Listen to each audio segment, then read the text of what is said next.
Baik, Assalamualaikum warahmatullahi wabarakatuh. Yang terhormat Ibu Erifa selaku dosen pengampu mata kuliah pengembangan sains dan teman-teman sekalian. Pada kesempatan kali ini, izinkan kami kelompok 3 untuk menyampaikan hasil diskusi kami mengenai scientific approach atau pendekatan ilmiah. Boleh di next?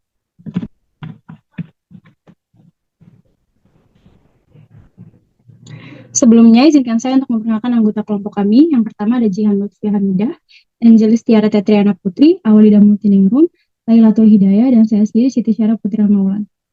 Boleh di next? Topik pembahasan yang akan kita bahas adalah yang pertama adalah latar belakang tokoh, yang kedua landasan teori scientific approach, yang ketiga keterampilan proses, dan yang terakhir penerapan scientific approach. Boleh next?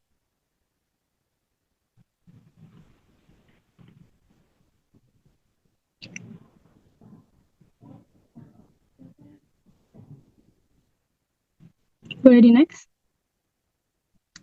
Baik, untuk yang pertama adalah latar belakang tokoh yang akan disampaikan oleh saya sendiri. Boleh di next?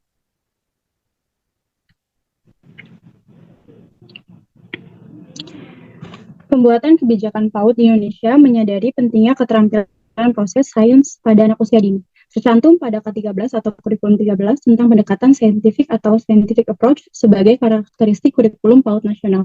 Scientific approach merupakan pendekatan di mana proses pembelajaran diberikan kepada anak-anak yang dilakukan dengan menggunakan langkah-langkah ilmiah yang terdiri dari mengamati, bertanya, mengumpulkan informasi, mengasosiasikan, atau menalar dan mengkomunikasikan.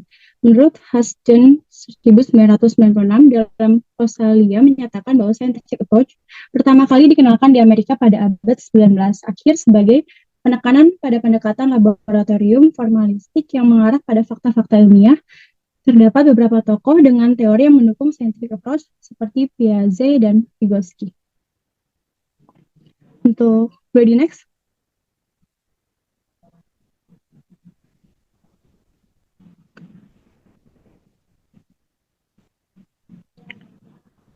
Untuk materi selanjutnya akan dijelaskan oleh rekan saya Walida. Pada awal dipersilahkan. Baik, terima kasih Ara. Untuk selanjutnya itu teori dari tokoh Piaget, yaitu mengemukakan bahwa belajar berkaitan dengan pembentukan dan perkembangan skema, yakni suatu struktur kognitif atau struktur mental yang dengannya seseorang secara intelektual beradaptasi dan mengkoordinasi lingkungan sekitarnya melalui 4 tahapan. Berdasarkan tahapan perkembangan berpikir tersebut, cara anak belajar mulai dari hal-hal yang sederhana secara konkret serta yang lebih kompleks. Teori dari tokoh Vygotsky menyatakan bahwa pembelajaran terjadi apabila peserta didik bekerja atau belajar menangani tugas-tugas yang belum dipelajari, namun tugas-tugas itu masih berada dalam jangkauan kemampuan atau tugas itu berada dalam zona of proximal development, daerah terletak antara tingkat perkembangan anak. Saat ini yang didefinisikan sebagai kemampuan pemecahan masalah di bawah bimbingan orang dewasa atau teman sebaya yang lebih mampu. Teori ini relevan dengan scientific approach karena pembelajarannya memiliki karakteristik seperti melibatkan keterampilan proses sains dalam mengkonstruksi konsep atau prinsip, berpusat pada peserta didik, melibatkan proses kognitif yang potensial dalam merangsang perkembangan intelektual dan dapat mengembangkan karakter peserta didik. Melalui scientific approach akan memperkaya pengalaman belajar anak berbagai aspek perkembangan seperti kognitif, motorik, sosial emosional, bahasa, moral, dan seni pada anak dapat dikembangkan melalui scientific approach. Ini karena pendekatan ini dapat menumbuhkan kreativitas, imajinasi, dan konsep pada anak. Untuk selanjutnya itu adalah landasan teori scientific approach. Yang pertama ada pendekatan ilmiah atau scientific approach dari dalam kurikulum 2013. Pendekatan ilmiah scientific approach merupakan suatu cara atau mekanisme yang bertujuan untuk mendapatkan pengetahuan melalui prosedur yang didasarkan pada suatu metode ilmiah. Pada dasarnya, pendekatan ilmiah atau scientific approach merupakan serangkaian dari proses pembelajaran yang memungkinkan peserta didik untuk ikut serta aktif membangun pengetahuannya dengan baik secara konsep, hukum maupun prinsip melalui berbagai tahapan. Penggunaan pendekatan ilmiah atau scientific approach ini diharapkan agar para pendidik tidak hanya mampu menyampaikan materi pelajaran dengan baik, melainkan juga memahami karakteristik dari peserta didik, yaitu rasa ingin tahu yang bertujuan agar pembelajaran dapat tercapai secara maksimal. Sekian dari saya kembalikan ke moderator. Baik, terima kasih Awalida. Untuk materi selanjutnya akan disampaikan oleh Jihan. Kepada Jihan dipersilahkan. Baik, terima kasih kepada moderator atas kesempatannya. Selanjutnya saya ingin menyampaikan terkait dengan ciri-ciri pembelajaran scientific approach. Jadi yang pertama di sini ada pembelajaran berpusat pada siswa atau student centered. Diharapkan bahwa pada ciri-ciri ini kegiatan belajar itu lebih menjadi kondusif serta adanya ikut peran serta aktif dari siswa. Kemudian ciri-ciri kedua, ada siswa dapat membangun suatu konsep, hukum, dan prinsip dengan menggunakan keterampilan proses sains berdasarkan pengetahuan. Kemudian ciri-ciri ketiga ada pembelajaran melibatkan keterampilan berpikir tingkat tinggi. Dan ciri-ciri keempat ada kegiatan pembelajaran dapat mengembangkan karakter yang dimiliki oleh siswa.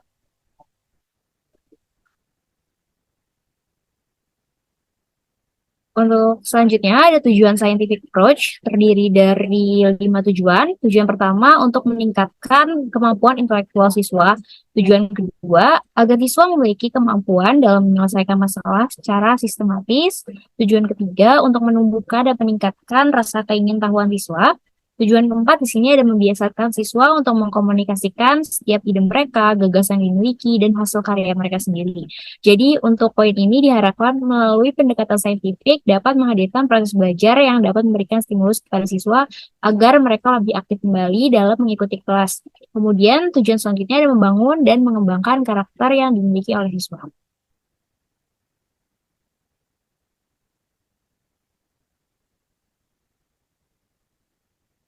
Selain tujuan, ada pun prinsip pembelajaran dengan scientific approach. Pertama, ada pembelajaran berpusat pada siswa, kemudian pembelajaran membentuk students self-concept, kemudian pembelajaran terhindar dari verbalisme, pembelajaran memberikan kesempatan pada siswa untuk mengasimilasi dan mengakomodasi konsep, hukum, dan prinsip. Prinsip selanjutnya, pembelajaran pendorong terjadinya peningkatan kemampuan berpikir siswa, pembelajaran meningkatkan motivasi belajar siswa dan motivasi mengajar guru, kemudian memberikan kesempatan pada siswa untuk melatih kemampuan dalam berkomunikasi, dan prinsip yang terakhir adanya proses validasi terhadap konsep, hukum, dan prinsip yang dikonstruksi oleh siswa dalam struktur kognitifnya.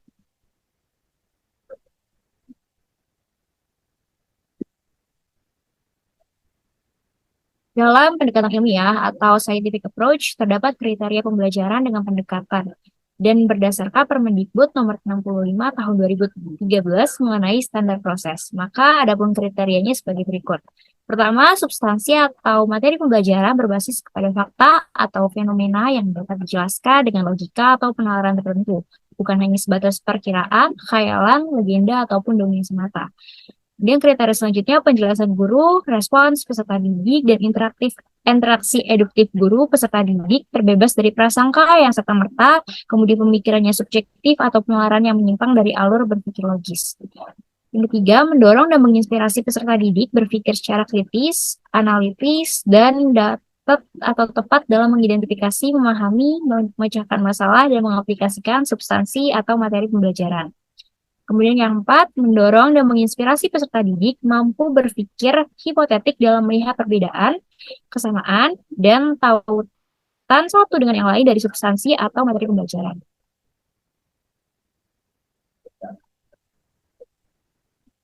Selanjutnya, kriteria kelima dan mendorong dan menginspirasi peserta didik untuk mampu memahami, menerapkan, dan mengembangkan pola berpikir yang rasional dan objektif dalam merespon substansi atau materi pembelajaran. Yang enam, berbasis pada konsep, teori, dan fakta empiris yang dapat dipertanggungjawabkan.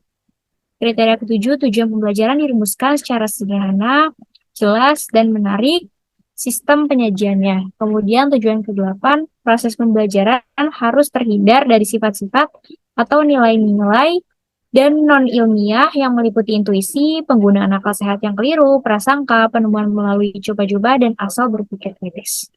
Demikian, kemudian saya akan kembalikan kepada moderator. Baik, terima kasih Jian atas penyampaiannya. Untuk materi selanjutnya akan disampaikan oleh Angelis. Pada Angelis, dipersilahkan. Baik, sebelumnya terima kasih kepada moderator atas kesempatannya. Di sini saya akan menjelaskan terkait keterampilan proses scientific approach. Boleh saya menit? Keterampilan proses dan scientific approach ini merupakan keterampilan ilmiah yang mencakup keterampilan kognitif, motor, dan juga keterampilan afektif. Nah, keterampilan proses sains ini memberikan kesempatan pada anak dalam memperoleh suatu informasi baru melalui sebuah pengalaman secara nyata, meliputi kemampuan mengamati, membandingkan, mengklasifikasi atau mengkelompokkan, mengukur, dan mengkomunikasikan. Keterampilan-keterampilan ini dapat digunakan untuk menemukan dan mengembangkan konsep serta menanamkan sikap ilmiah pada anak usia dini. Boleh tolong Junes?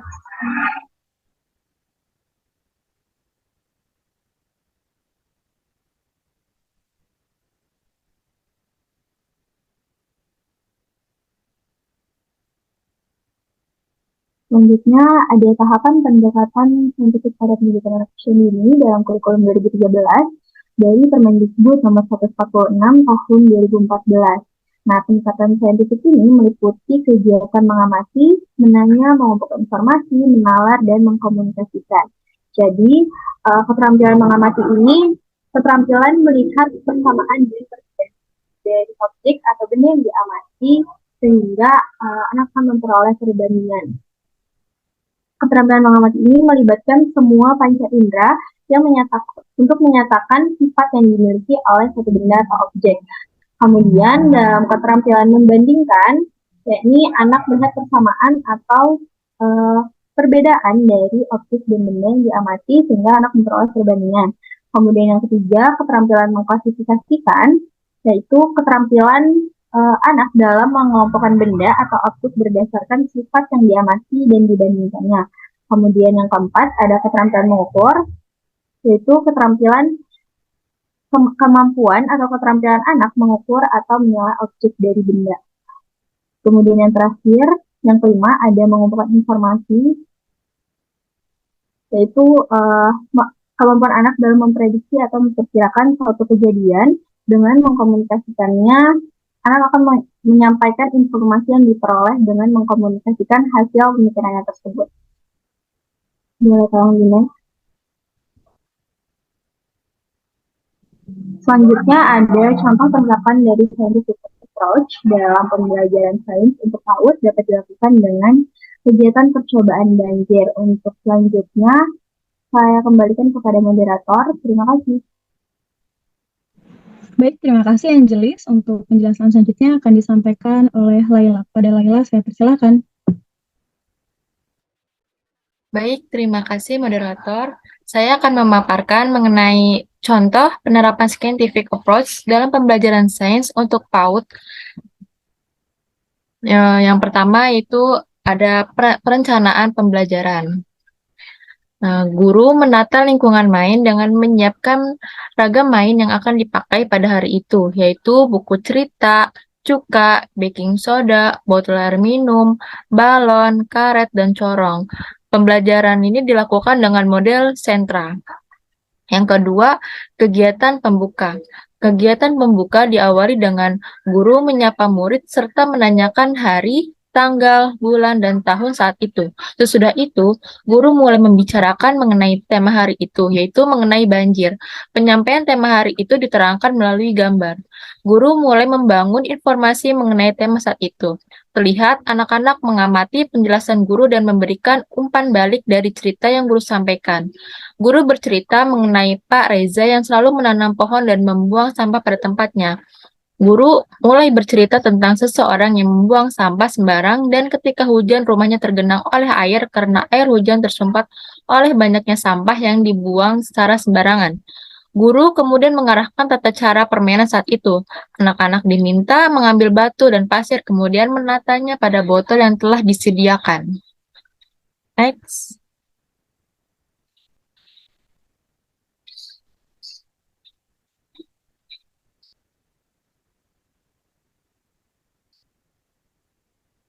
Selanjutnya, yang ketiga itu kegiatan inti.